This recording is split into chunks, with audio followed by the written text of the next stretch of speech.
Hey guys, welcome back to Just Aboard again. Today I'm going to show you how to reset your maintenance due for your oil change on your Honda CRV. Mine's a 2022 hybrid, but it should work the same for non-hybrids.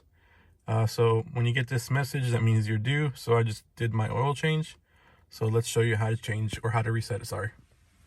So you're going to go to your home screen. So always go home. Then you're going to go to settings. Let me switch hands, see if I can do this a little better. Go to vehicle, and then you are going to go down to maintenance info, and it says right there I have 15% for B16, which is what I'm getting as a code over here, which is the oil change. So B for oil and filter, so yes, reset. And we're going to hit the oil and filter.